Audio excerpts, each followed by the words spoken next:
Attorney Norlito Eneranza, magandang umaga po sa inyo, Attorney.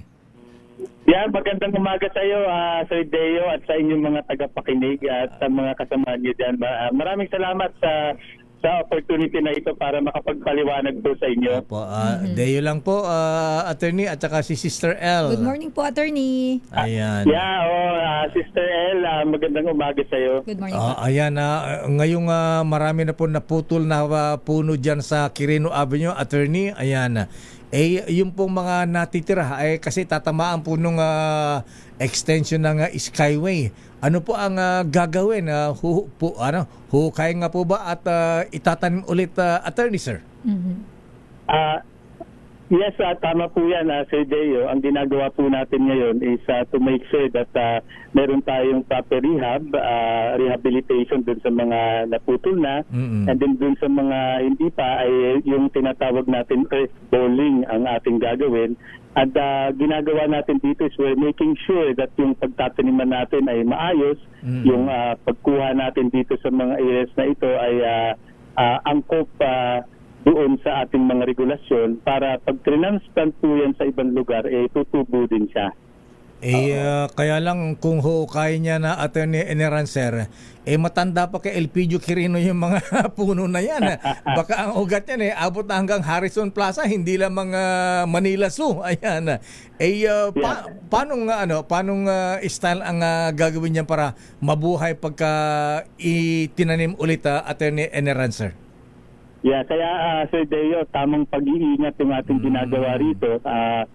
Very meticulous yung ating mga experts dito dun sa paghukay at pag-earth ball ng mga puno na ito para masigurado natin na tutubo silang muli.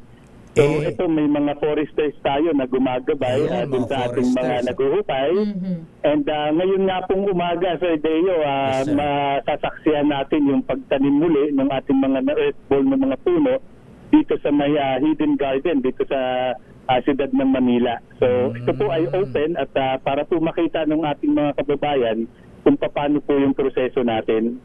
Saan itatanim, sir, itong mga hukay, mga puno na natitira pa? Dito sa hidden garden, dito sa may sitol lang po ng siyudad ng Manila. So dito po, nag-imbita po kami ng mga kasama natin sa media and din sa publiko para makita nila paano natin ito tinatanim. Medyo masukal na po ang puno dyan, Attorney Eneranza. Baka pwede sa reclamation area na lang para magkapuno naman dyan. Pwede rin po, Sir Deo. Ito naman ating pagpili ng mga sites kung saan tayo magtatanim. Meron din po tayo mga regulasyon dito. Hindi tayo basta-basta na magtatanim. Sinasaalang-alang din po natin yung distansya ng mga existing na mga puno para sigurado tayo natutubo talaga sila.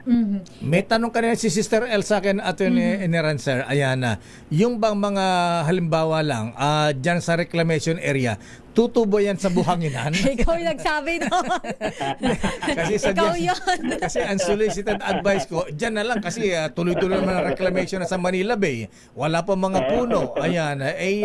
Kesa maghintay pa ng tutubo mga puno dyan na matagal, di eto na, yung mga matatanda ng puno sa Quirino Avenue.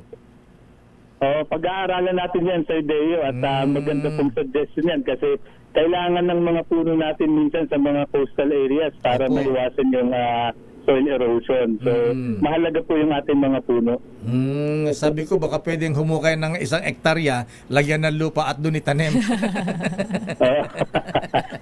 Pero, yun yan, Yes, Sister El. Attorney, ang tanong ko lang yung paano po yung mga naputol na po, na mga naunang naputol ng puno, saan po natin dinala yung mga, kasi magagandang klase ng kahoy po yun, may nara. Pamploring ba yan? O gagawin nga? Naku, ang mahal na lamesa yan. Yes, Sister El, ito yung mga naputol na we're making sure that may proper inventory and then DNR po ang magte-take ng custody niyan at pag-uusapan natin yung proper disposal ng mga logs na ito.